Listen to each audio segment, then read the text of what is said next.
Welcome to Powerless to Powerful with Angela Bennett, a show that brings a sassy mix of transformative advice on health, relationships, love, career, and mindset shifting, together with some fun and laughter.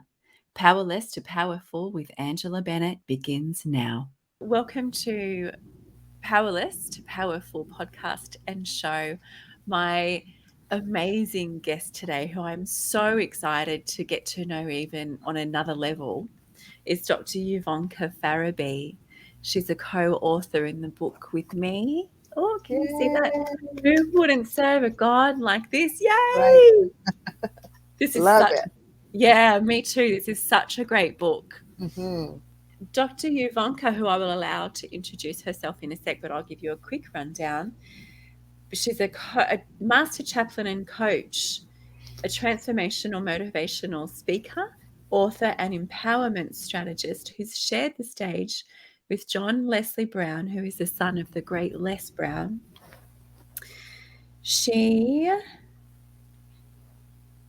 With 30 years' experience, Euvonka has effected positive change across several industry sectors, including sales, consultancy, real estate, insurance, and the correctional institution industry. Euvonka holds a doctorate of theology from the HSBN International School of Ministry, a Bachelor of Arts degree in business management from Mount St. Mary's University, a master prison chaplain, and possesses various licenses and certifications in the insurance and real estate industries. Wow. Oh my goodness. That sounds like a mouthful. Woo, that was, honey, without glasses too. Dr. Euvonka, your chapter is called Rise Up from the Rubble. Yes. Do you want to give us a rundown of who you are? Well, I've already done that, but give us an insight of who you are, your journey, Mm. what brought you here to this platform, your chapter. There's so much. I just asked you way too many questions, but No, never. But yeah, I'd be glad to. So, um, I grew up on here in the United States on the south side of Chicago, Illinois, which was it's a pretty segregated city, particularly back in the day. It's a little bit more integrated now, but I guess you could say we were lower middle class. I didn't notice so much. Everybody was pretty much in the same boat, but um, education was very important to my mother. She wanted to go to college herself, and for a variety of reasons, that would just never come to pass. She grew up on a farm in Mississippi, and she was the oldest of seven and was responsible for helping to raise her brothers and sisters. And she moved to Chicago to take advantage of the factory work at the time. They call that here that time period, and this was around the 1950s, the Great Migration. So many people left the farms in the southern part of the states and moved to places like Chicago, where there were all these factory jobs and promises of works and pensions and regular income. And that's relevant because it shaped a culture, and it's also how I was raised. I also at some point worked at that factory along with my siblings and other relatives. They worked and a lot of my family did factory work, and it was hard work, and my mother wanted to make certain that I went to college and completed, which I did. But one of the things I didn't understand, and many of us didn't understand, this is back in the 80s and the early 90s, we didn't understand about purpose and destiny the way we understand it today and the way we hear people talk about it today. So you build a life based upon what people tell you is the thing that you should do to be successful. For me, it was go to college and get a regular, a consistent a corporate job. That was like the next level up that that my family saw. If you get a corporate job, that's better than working factory. You don't have to be so tired and work with your hands. But this it's a whole different type of environment, particularly because I'm a creative person. a lot of that was not nurtured and got squelched. So I ended up, because I learned how to do things and I interviewed well, I ended up working in the engineering organization of a Fortune 500 company right after I graduated from college. And my mother was ecstatic about this, of course, and I was making more money than I had ever made or she had even made, with all those years of work and putting me through college. So there was a lot of pressure on me to try to stick this out, but I hated that job. Ooh, I hated it. But it wasn't that it was a bad job. It just was not suited for me. But I didn't understand, and I thought, I worked to get to this place, and this was supposed to be the utopia when and I just was lost. And I ended up going into professional sales eventually because I just really could. I did that for a few years, but believe me when I tell you, I'm no engineer. I'm no engineer. And I was able to find my way there even and excel in some areas. And I went into sales, but I always had entrepreneurial aspirations. Always had, business ideas. But in between my mom and my dad was even worse than my mom about this. They didn't like risk. They were like, you get a job. My parents both had their jobs for my dad 40 years, my mom 35 years, and they got their pensions, they got all the things that they plan to get. And for me, um, I didn't see how that was going to happen. So, I but I tried. So I would push down these aspirations, and because I wouldn't live my truth, I eventually got to a place I was earning a regular six-figure income. And, it was a little bit better for me because I'm more of a salesperson. It was professional sales, but it wasn't it. And I felt very guilty because of the way that I was conditioned. I was conditioned that this, was the American dream. So when I wanted to do something different, I just would push that down and then just would settle for what was good enough. And like I said, I didn't understand about purpose. So because I would not live my truth, when the 2008 economy crashed, I lost everything. My six-figure job, I thought I could never live without it. It was gone. By this time, I've been married 12 years. This it was already an arduous, difficult marriage, and so that buckled under the weight. And I found myself with I had no life plan. I hadn't given my life any intention. I didn't know even what I liked or didn't like anymore. I just knew that I knew how to do things, but I didn't know what was my heart desire. And so when you don't have a life plan, if you don't do something with life, life will do something with you. You have to be intentional about your life. And so I had not been intentional. So I had nothing to pivot from when it came time of crisis. Because let me tell you, if you haven't given your life any intention, you don't when somebody tells you have 30 days to do anything, you don't really have 30 days. A lot of that is spent in shock and awe, in disbelief and denial, and then you have very little time to figure things out. Well, I made a very brash decision. I decided I was going to go into business. I'm going to go into business. But even that business, it was an insurance business. It was not my passion. It was not my passion. So for 7 years, the doors were open. I started from scratch. I also did not have a mentor. I put everything, all my financial resources, my blood, sweat, and tears into this business, and it was toil the complete 7 years because it was not my passion, and it was an uphill battle. So I found myself, after almost 7 years of this, I had laid off all of my employees. I didn't have a dime to my name, and I was facing eviction for the first time in my life, not only in my place where I live, but also in my business location. And it took a very embarrassing thing that happened in front of my family. It had to do with a notice to vacate because I was in this frozen place. I was still kind of earning money to survive day to day, but it wasn't enough to sustain me. But I didn't know what else to do. But this incident that happened, my family had come to visit, and from out of town, and they heard all about my office, and they were in my office, but I forgot to lock the door. and I was visiting with my family, and a man came in and served me a notice to vacate in front of my family. And let me Oh, tell you something. If the ground could have opened up, I would have welcomed it. It would have been okay with me. But yeah, that was a defining moment for me because it was the last straw. And at that time, I'm like, what else, could happen? This is the pits, right here.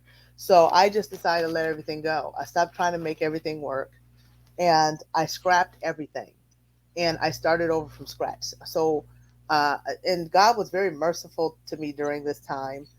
I did it. I was not evicted.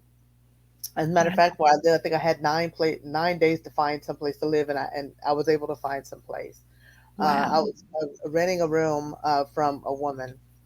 Let me just say it wasn't the best neighborhood, but it was exactly where I needed to be to give my life some thought and what not only was important to me, but where did I think God was taking me in this? Because that was the shift in my perspective that needed to happen. It wasn't about the money. It wasn't about, and I loved God. I served him, and I loved him, but I gave him what I wanted him to have, and he didn't have all of me. yeah, So I had to get to a place where I could hear, where I could hear him, and I couldn't with all of the noise of me doing life, in the way, in the survival and the money and the properties and the things that I had. When that all went away, um, that gave me a different different perspective, and so I was able to rebuild from there. Um, did you have any questions? Because I kind of been talking. no, no, this is really great. Do I have any questions? My mind is going a million miles an hour. I'm trying to stop it because I'm loving this story, but I'm like, I love how God he wants all of us, Yeah, and he wants us to rely on him, and when we're not, it's like he draws his line in the sand. It's like yeah. he strips us of what is distracting us from Hmm. him. He strips us from what is keeping us from him. He strips Hmm. us from what is keeping us from relying on him and doing it in his strength. Absolutely. And I wish it for me it would have happened another way, but I'm thoroughly convinced that it just could not because I like to tell people that I love God to the best of my ability, and I really didn't know what I didn't know. I didn't Yeah. know myself the way I thought I knew myself. I thought I Mm. knew, and then even my posture with God, I did a lot of telling him what I was going to do, and then asking him to bless it. I really didn't include him as a partner in the process of my life, and Wow. saying what was the bet, what is it that God that you want? What do you want to accomplish in me? What do you want to accomplish in a situation? Where do you want that whole thing did not even dawn on me. It didn't. And it wasn't because I was trying to be disrespectful Yeah. but the bottom line is that I had a lot of self sufficiency, and my relationship with God was very superficial, and I didn't know it. I didn't Mm. know how superficial it was until He got me to a place where the self sufficiency no longer worked. Nothing worked. Things that used to work, I don't care, Angela, what I would touch. It just would not. It was just sinking sand. It would not produce things that I was once very good at that used to bring income and used to do it. Just nothing was happening. I even remember um, knowing on the inside that I needed to close the agency, and then I started.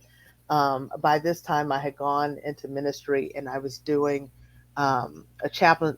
I started going and working with incarcerated populations, and there was a whole story. Uh, how I got there, because if you'd asked me 10 years ago if I'd have been doing that, I'd have been like, "You're absolutely crazy." No, but that was one of the things that kind of came out of my time on being able to hear in terms of where my giftings were. I didn't even know, but I had started going in the prison, but I was still trying to collect money because now I have money coming from a couple places. And he had told me to transition and do that. I'm like, I'm just going to make a little more money. And so I had a friend who also had an agency and he wanted to save money. He said, I tell you what, because we were already sharing an employee at that time. He says, um, why don't we, if you want, you can, hang your shingle in my office and we can share the office and share the expenses. And then you can keep doing this insurance thing and you can do your thing, in the prison, and then it'll be a win-win. And but that's not what I believe God was saying to me.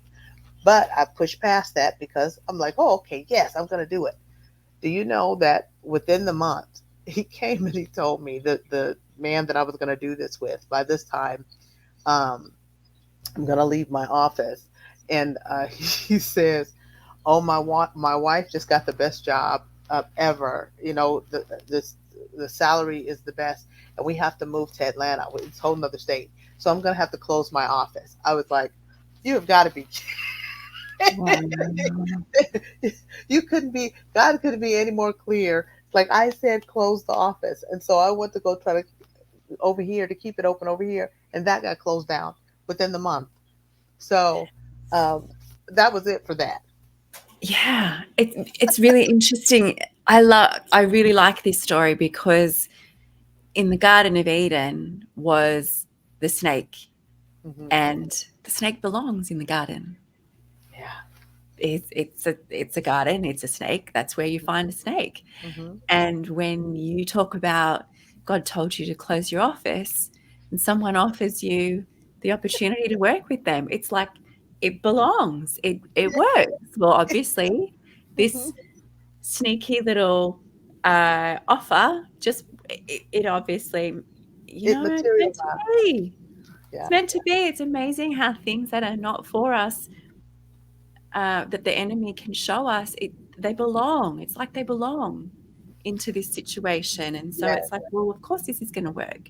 Yeah, I'll make this work. I feel like God's saying this, but this has turned up and it works. So you go that way. It's so easy to be distracted and be taken off course or from your purpose as you're talking about. It's so, Hmm. I love this. Yeah, keep going. Yeah, and I think God had had enough of me. He gives us. I think about how merciful He was in that. Because I never would have got to a place where I am now, in terms of my understanding of my understanding of blessing. My understanding of blessing is completely different. It was a lot of materialism in what I saw in blessing before. But the Bible, when it talks about blessing, it talks about the poor in spirit are blessed, and people, when people despitefully use you, and and all of these things that bring about blessings. But there's a fullness in blessing that I think we can miss when we're part of a rat race and we're not tuned in to to the Lord, and Him leading us, not only where He wants us to go, but us having a relationship with Him where He can bring us peace, and peace can live and be sustained, and that surpasses all understanding, because the trials of life and the difficulties of life are going to come, and there's something about the peace of God and having the peace of God, even when things are going to hell in a handbasket everywhere. Yeah. And it's priceless. You can't buy it. There's not enough money that you can make to give you that.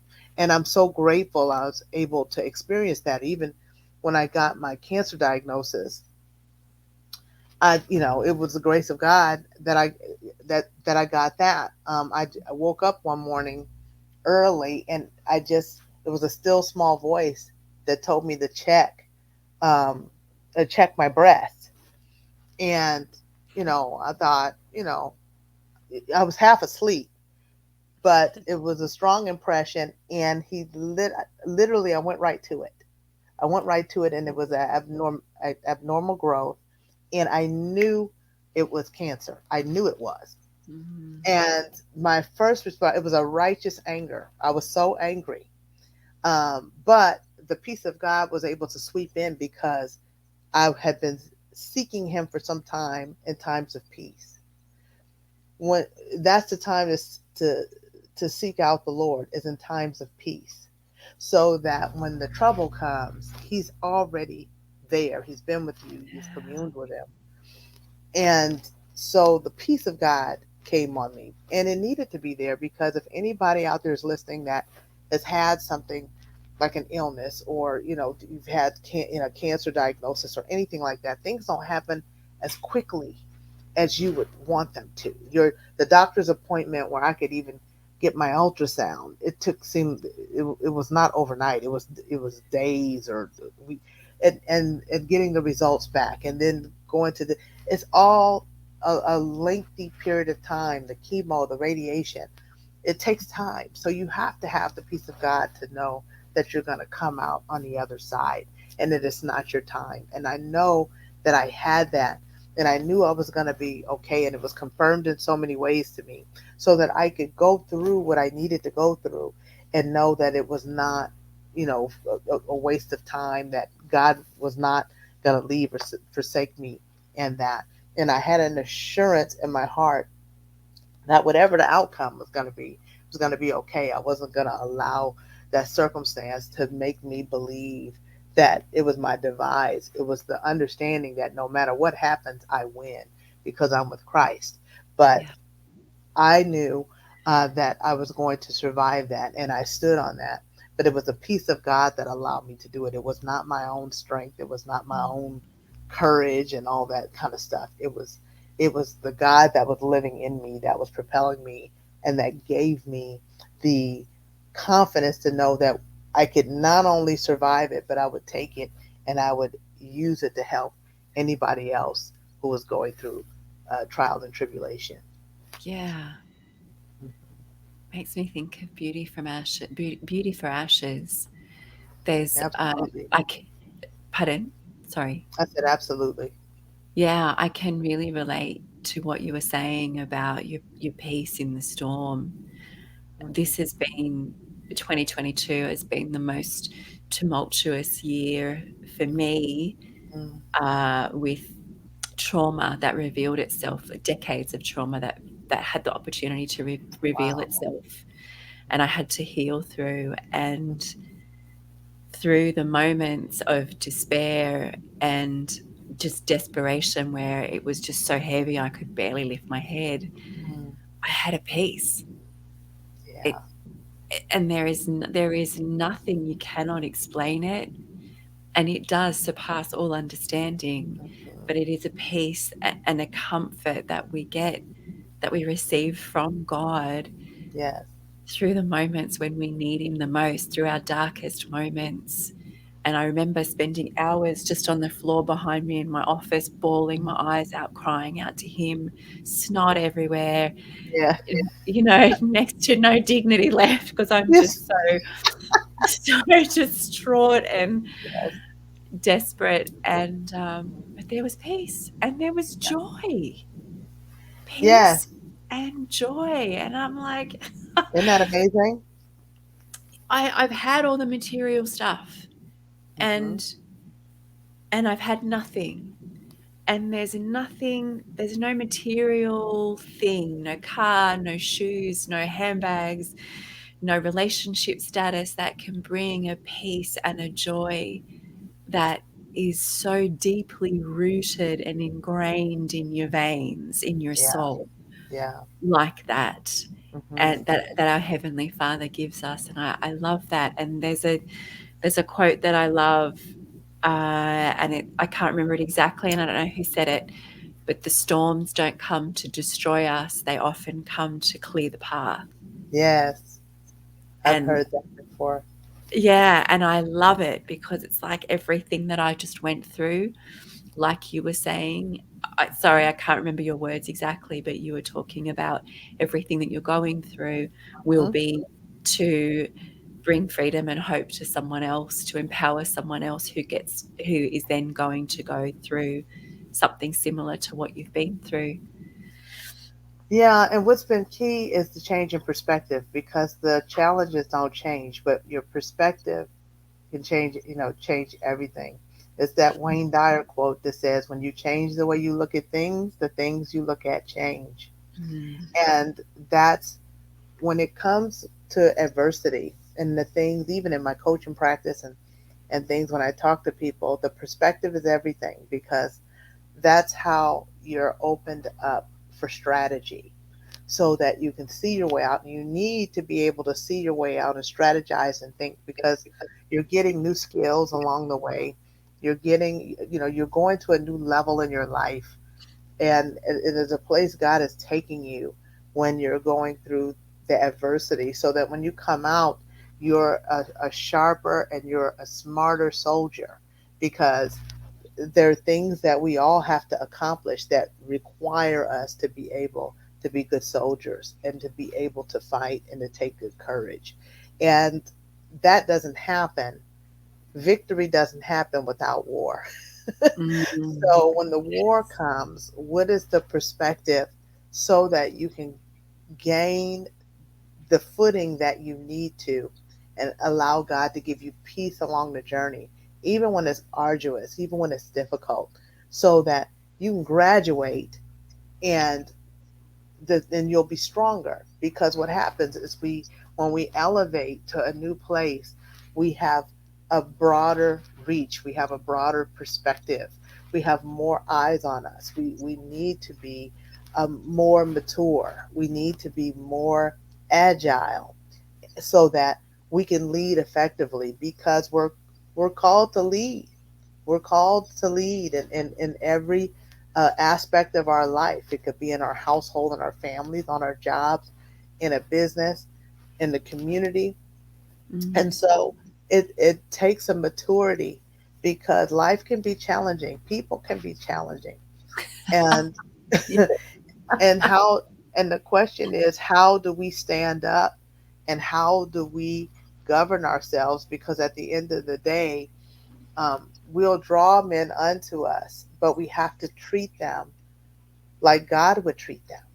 Mm. And we can't, if we don't have the skills, if we don't have the heart, if we don't have the character, a lot of things we go through is because our character needs to be developed, and Yeah. that can be difficult if you don't understand yourself.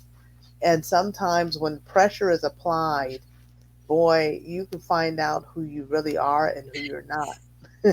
And so that's not easy to face sometimes, but I promise you, if you do, you won't be sorry. It always will pay great dividends in terms of the growth and being entrusted with the responsibility of leading, people, leading God's people and fulfilling purpose because we can't do that by ourselves. We need each other, right?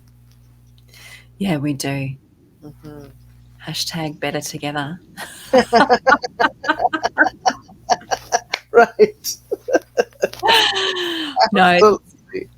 yeah, it's so great to collaborate with, and I love this about the tribe that I have been building around me. That it's not a competitive tribe. We're not a group of women who are competing against each other and insecure about ourselves and comparing. It's not that at Hmm. all.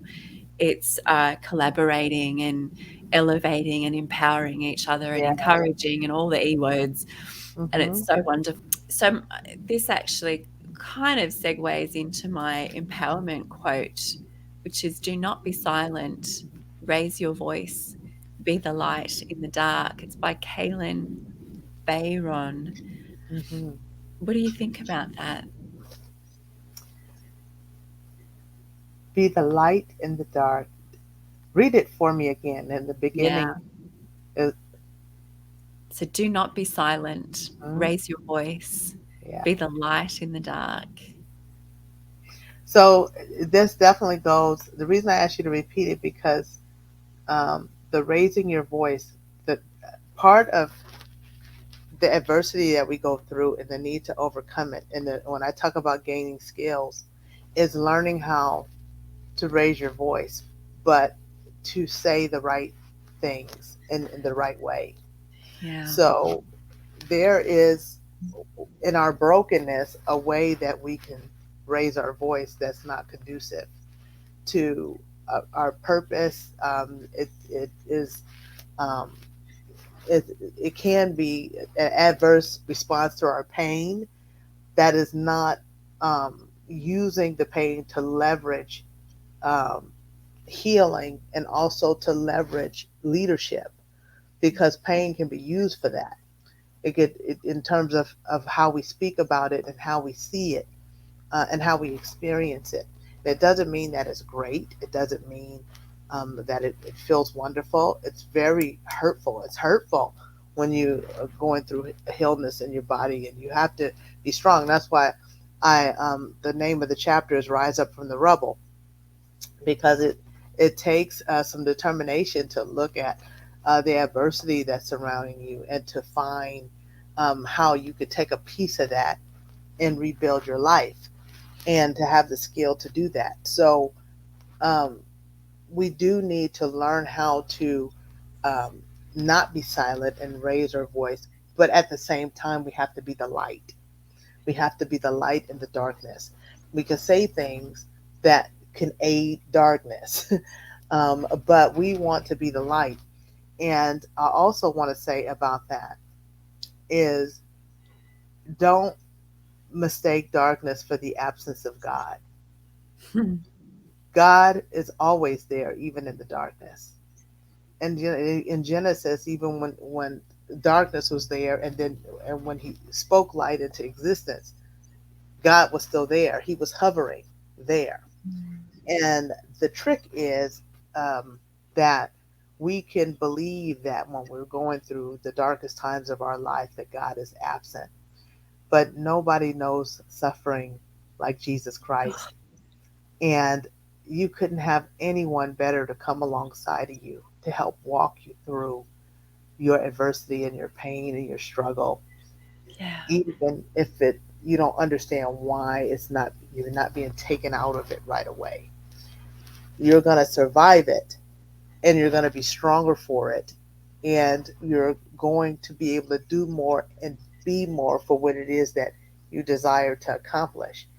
But sometimes we have to get our battle chops up. We have to get our skills up, and we have to know how to fight. And we can't know how to fight if we never go through anything. We can't have victory if we never, go through any battle. And I think, especially if we're listening, if there are believers listening, there are people who may have believed. I know early in my walk that when you became a Christian, everything would become easy, and it's just the opposite. Things became more difficult, but it wasn't because God wanted to be mean, or He wanted to be difficult. He wanted me to get ready, because He was taking me to a place. So He had to get me through my lion and my bear experiences, like what David had before I got, to Goliath. There's some preparation that he had to do in his learning to fight before he was able to successfully take on Goliath. And we're no different. Yeah. We have big things that we want to accomplish, and what we believe God wants us to accomplish, but we have to be ready for the responsibility of that anointing, and for the purpose and the people. We have to be ready to manage that effectively, and skillfully. Mm. I love that when you were talking about the darkness, I was reminded of something else that I read recently, and they were talking about exactly what you were saying, how it feels like God is so far from us, so distant in our darkest moments. But in the next part of that paragraph, it said, "But these are the times where we are so covered by His wings and so sheltered by Him that it feels darker, Yeah. but it's when He's closest.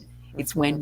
when we're sheltered the most." And I was like, oh, I really needed to hear that, because through Yeah. those dark moments, it feels exactly like that. It Hmm. feels exactly like you are on your own. And yet, I guess when we know the peace that we know, and we know the joy that we know, going back to that, no matter how dark it gets, you're just assured. Sometimes it's like, God, I can't feel you, and you can tell Him, I can't feel you. Where are you when I need you?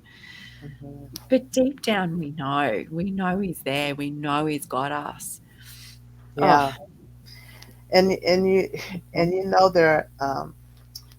there are aspects of our walk that we just come to understand. It seems like we're alone. yeah, And the truth of the matter is, even though we need people, we always need people, and we need people to achieve purpose and to have relationship, and God works through people. Sometimes He will pull you off so that you don't have dependency on anybody but Him. I yeah, remember when I was going through everything I was going through, it's like everybody left. Everybody that used to be at my house with the north facing view for all of the dinner parties and all of the I don't know where those people are. I have no idea. They're all gone. Except for, and I shouldn't say all of them. I have some. I've been fortunate enough to have some very good, steady friends throughout my life that are consistently with me. And anyway, we come to understand that relationships are seasonal. Sometimes people are there for a reason and a season, and some are there for a lifetime. yeah. So once we come to understand that, then we don't have to feel so bad about the fact that people, are gone with the wind.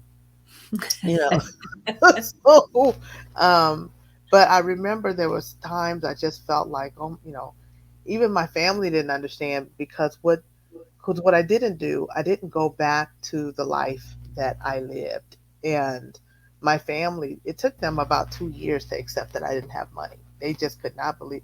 I mean, I would get calls, "Hey, so and so's birthday is halfway across the country. Hurry up and get your ticket." I'm like, "There's not going to be a ticket." Yeah, There's not going to wow. be a. And they're like, "What do you mean there's no ticket? What do you mean you're not coming? What do you?" And I'm like, as I said, this is my situation. So the next thing was the whispering about, why don't she just go get her one of those corporate jobs she knows how to get? Why don't Yeah, and they didn't understand that God was shifting me, yeah, and they understand well now, and they've accepted it now. But this has been years of a journey. It's been years of a journey, that they just didn't get it. My mother didn't get it. Nobody got it. My sister, finally, it took her forever. She's like, why don't you go on some more of those interviews and get one of those sales jobs? And the yeah, thought would bring me to tears. It was the time I would go past an office building and cry. Like I'd look at the high rise and be like, oh, if I had to go back in there. And yeah, people didn't understand. I yeah. didn't belong there. That wasn't where my purpose lie. Wow. That is, I can relate.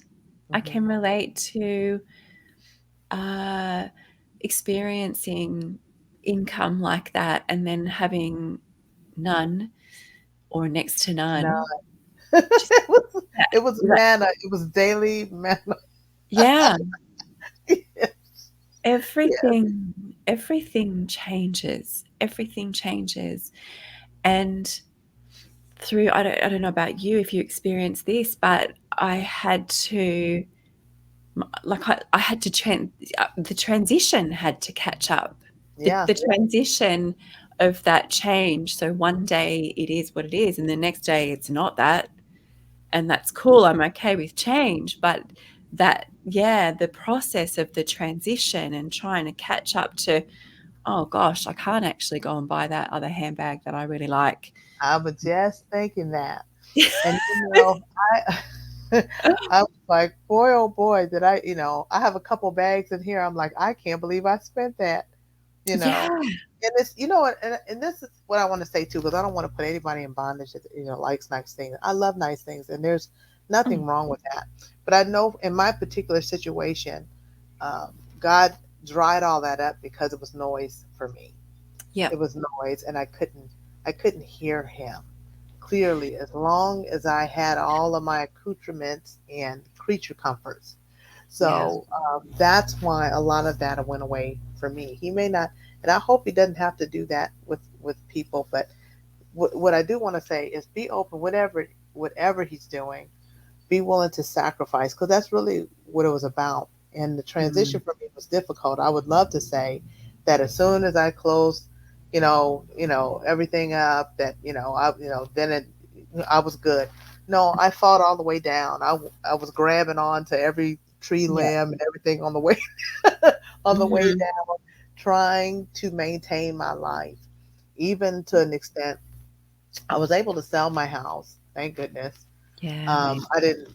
I wasn't foreclosed on, although I had a car repossessed. I'll tell you that. But um, I was able to sell my home, and I went to a two-bedroom apartment. Well, it's only me. Yeah. I could have. It's like, why didn't I go to a one-bedroom apartment? No, because I need. Yeah. Well, I ended up going to a one-bedroom apartment, and then I ended up renting a room. Why couldn't I just go from the house to renting a room? It just was too. It was. I never thought that that would ever be my reality, and when it Yeah. was, I thought, wow, what's going on here? And that is where God was able to speak, and I was able to hear in a different way and see life in a different way, and realize I really didn't need much. All the stuff I thought I needed, I really didn't need it all, and I was happier. I was happier now as God adds things back to me, because He's adding them back. Mm. That part is good, but they don't. They're not distractions for me. Yeah. Yeah, it's interesting. I liken it actually for me, for my experience, to prostitution. I mean, I worked in the sex industry, so Yeah, I for remember your me, story. It's incredible. oh, thank you. So for me, it's like I wasn't in the sex industry in my previous relationships. However, I stayed in those relationships longer than I should have due to the financial Hmm. abundance and provision, and but at the cost of what? At the cost of my Hmm. soul, at the cost of my heart, Hmm. sometimes the cost of my mind. Hmm. And it's interesting, and there's a lot of people in this same situation with relationships or with jobs. They stay in situations that they're unhappy with Hmm. for whatever reason, whether it is financial or if it's something else. But Yeah. it's a socially acceptable type of prostitution. Hmm. Hmm. And it's when you finally recognize, hey, or when you're honest enough, because the first person we lie to is ourselves. Yeah. So when we're honest enough and strong enough and brave enough to put your hand up and go, this should have been over 2 years ago, but I didn't want to leave because it was Yeah. too comfortable. I didn't want to Hmm. change. I didn't want to walk away because it was too comfortable. It was too Yeah. easy. And so when you do get when it's either number one stripped away from you out of your power because it needs to be, it's the only way, like that's the only way I learned it was taken Yeah. away from me, or you're finally brave enough to put your hand up and go, yeah, I'm done. It's Yeah. so for me it was terrifying. Hmm. But it gave me the space to be in a safe environment by myself and for the healing to then begin, which was brutal and beautiful, but it was necessary to step into the next level because I couldn't step into the next level if I hung on to everything Yeah. that was here in the past. Just was never Yeah. going to happen. It was, yes, because the thing is, it's about sacrifice. What are you willing to sacrifice to live your truth and to Mm, live your dreams? And part of the challenge for me was trying to have what I desired to have without any sacrifice. yeah. And it's just not realistic. I had to Yeah. give up my life as I knew it if I was going to rebuild a new life on the foundation that God was trying to help me build, because Mm, mine was on sinking sand. But I yeah. was trying to keep that and, patch that together and still build stuff on top of it. And God was allowing it to all crumble because, you have to be willing to sacrifice. I don't care who you are, even if you're not a Christian and you don't even believe the way we're talking right now, you people understand sacrifice. Yeah. If you want to gain anything, what are you willing to give up that's in the way of that? Yep. And if you could see the things that are in the way, um, then how much are you willing to set that aside and lay that down? One of the things I help people do a lot of is take a look at where sacrifice can be made. And my thing is, I'm not saying that you have to go and live under the freeway and and give up everything, but sometimes we can be so caught up in our rat race because it doesn't have to be adversity. There are Mm. people who have great lives, Mm. but they know that there's something else they're supposed to be doing, but because they built their entire life on the way that they live, the way that they work, the way they earn money, they can't even afford to take a chance. Yeah. So something has to give. So what is the something, even if you do it a little at a time? I even encourage people to plan, even if you're not going to respond in an instant. I'm Mm. not going to respond in an instant. I've witnessed people who, because they were intentional about their lives and they came up with a life plan, even though their life did not have room for execution at that time, when the shift in their life happened, because anything can change. You can't assume life is going to just stay the same. That's right. Anything can come and change your life, that is outside of your control in an instant. I have people are like, oh, when I retire from my job, I'm going to retire in another 10 years. That's when I'm going to live my truth.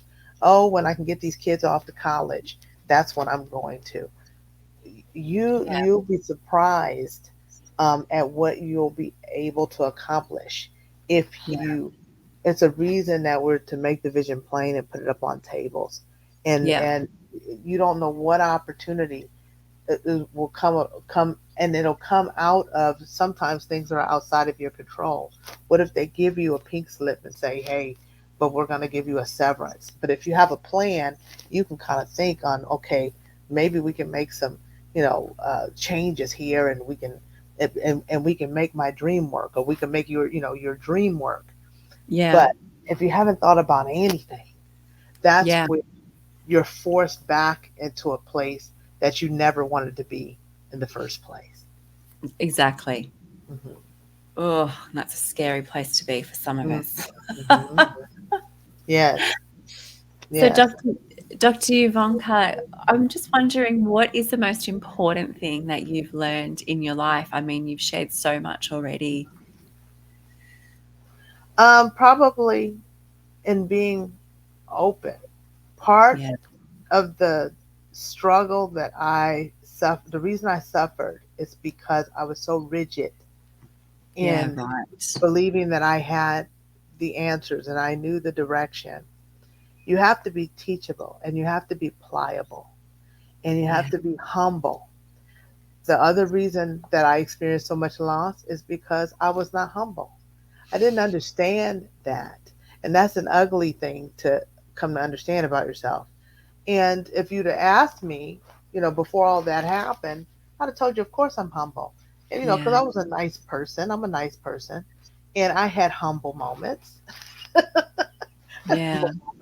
but it was not my way of being. Yeah. It was not, I had a lot of pride. Yeah. And God can't use you when you're prideful. Yeah. He can't use you. So I think, um, just being teachable and pliable and being humble. Humility will get you a long way, and it will take you very high, because that's how you'll be able to handle the responsibility of the elevation. You have Yeah. got to be humble. Got to be Yeah. humble. Yeah. Oh, yes. Experienced that myself. So Nothing like what is, finding out you're not humble. say that again? So there's nothing like finding out you're not humble. Oh my gosh, I know, Ouch. right? Ouch. Yeah. So, what is one piece of advice that you would give our listeners on how they can empower their own growth and success journey? I would say, and this is because this is a mindset thing, be willing to invest in yourself. Mm, And the investment what might mean that you pay someone to help you get to where you need to go. That you get a coach, that you get, everybody is, there's a lot of talk about coaches, but you have to understand, like, even though I'm a coach, I have coaches. I mm, invest thousands of dollars in myself so that I can get to a place. People have been down a road before me, um, that that can help with my mindset, because you can't go anywhere your mind hasn't taken you. So sometimes it takes someone outside of yourself to see, to help you see where your roadblocks are, and yeah. why you can't take the leap. Because a lot of times, even though the people have families, and they have responsibilities, many times their excuses, because that they have fear. Mm, And fear, what I train people and I tell people, is fear is not necessarily a bad thing. The false evidence appearing real, to forget everything and run. So I like to say, let's turn that into a face everything and rise. So how are we yeah. going to do that? And a lot of it is just facing fear head on and seeing what's reasonable. Because when it comes to fear, there are some very truthful, and there's wisdom in fear. Sometimes you're afraid for some very good reasons. So, what in those fears can be handled with strategy? And then what's boogeyman stuff that is just your mindset? You deal with that with mindset coaching. You have to be able to tease those things out and make a Mm, plan. And you can go to the next level once you come to understand that. Otherwise, you'll just kind of freeze and you won't make a move, and you'll stay in the same place. So, um, be open to looking into investing in yourself, and then being accountable to yourself and to others to help you move forward in the continuum of fulfilling your dreams. oh, I love that so much. I love that so much. Thank you so much, Dr. Euvonka. And Thank how you. do people get in touch with you if they would like to? Absolutely. They can go to my website, which is www.liveshacklefree, liveshacklefree.com. They can send me an email at info@liveshacklefree.com, and they can reach out to me there. They can book an appointment with me. They send me an email if they have questions. Also, I have blogs and things like that on my site that people can also um, hear some of the things that I talk about. But I would love it if somebody would reach out. They most certainly can do so. Fantastic. Dr. Euvonka, it has been such an honor to have you on my show, and the privilege and the honor is all Thank you mine. so much. And I'm always so appreciative when I have an opportunity to share my story. And my hope and my prayer is that it plants a seed to encourage someone that they can really do whatever it is they desire, and they can come outside of whatever it is, no matter how bad it is. They can get on the Mm, other side and not only survive it, but they can thrive. amen. Amen. I love that. Mhm.